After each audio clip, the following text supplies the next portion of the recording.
You've been a teacher for 25 years in this district. Have you ever seen it this bad? Never. Never before. Any kid that would have threatened a teacher would have been gone that day. That right now. No questions asked.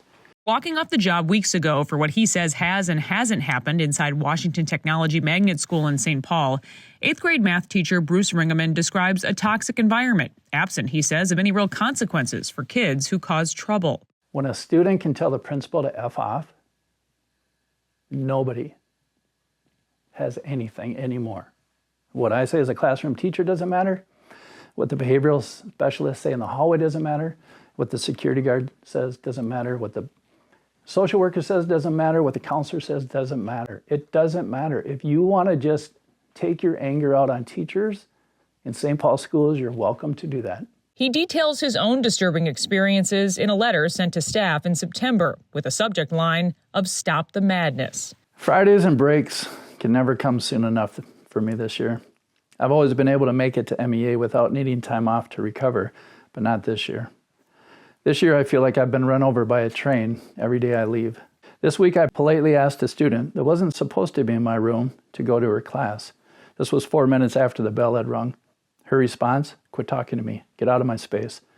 I was 3 to 4 feet away. I then calmly repeated that she needed to leave, and she responded with, "Shut the f*** up, you asshole."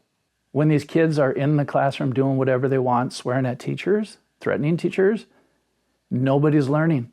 Ringeman has worked at the school for the last 5 years, but he says it's never been this bad, as some teachers are forced into daily confrontations, whether students are in class or not. First of all, there are 8 to 15 kids that are in the halls all day. This happened last year. Certain kids never went to class the whole year. Ringeman blames policy changes years ago by the St. Paul School District that he says allow students who act out due process. Do you mean to tell me if a coworker of yours threatened to kick your ass, that they would be allowed to work the rest of the day until the investigation process played out? And she's like, no. I said, then why are you doing that with students? Like, are you telling me that you don't trust me as a teacher, that a student actually said, I want to beat you up or I want to kick your ass? If you don't trust me, then that's an issue. But if I come to you as a teacher and say this happened, that kid needs to go home now. I would say 80 to 90% of the kids, perfect. They know how to do school. They can do school.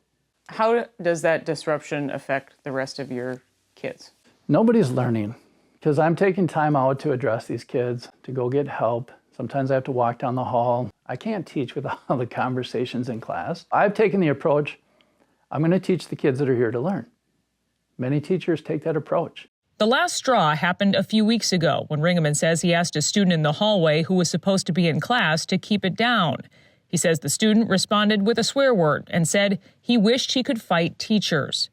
So this happens, you've had enough, you decide to walk out. So I emailed my principal and I said, either this kid goes home or I'm leaving today.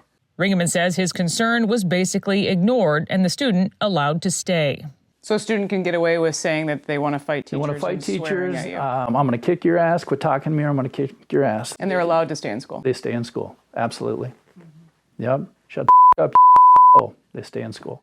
And he's not alone. Alpha News reviewed other emails from teachers fearing for their own safety and the safety of their students at the same school.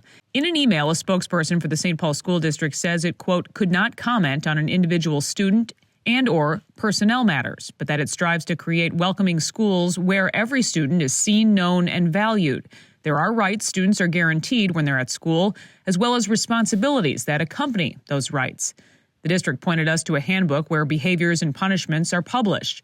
From what we could tell, Ringeman's comments would be considered a Level 3 violation, which may result in a dismissal from school. The St. Paul School District has lost nearly 20% of its enrollment in the last 10 years. Ringeman worries stories like his will only make matters worse. He's on a leave of absence and still deciding what he'll do next. In your opinion, if this kind of behavior is allowed to continue, what happens? Here's what's going to happen and has happened. Teachers will leave. This is an abusive relationship. There's only so much abuse a person can take. Which leads back to that letter to staff from September. You think we have a teacher shortage now? Who in their right mind would choose to teach under these conditions? We have 2 6th grade math openings that weren't there at the beginning of the year. Who believes we will find teachers that will fill those openings? Stop the madness. Quit being afraid of lawsuits and begin giving immediate consequences. Speaking of lawsuits, the one that will bring change is a class action suit demonstrating how this behavior is stealing education from those that want to learn. But it shouldn't have to come to that. Implement changes that have been proven to be effective at getting behaviors under control. The pendulum has swung way too far to where it appears we are making excuses as to why students can't control their behaviors. We know that kids need boundaries and consequences. The question is, do we have the courage to put them in place? I'm willing to put my job on the line and risk my pension. I'd rather live poor than put up with this BS. Go ahead and discipline me, because that's the easy thing to do. Discipline those that speak the truth and let the chaos continue. That takes zero courage.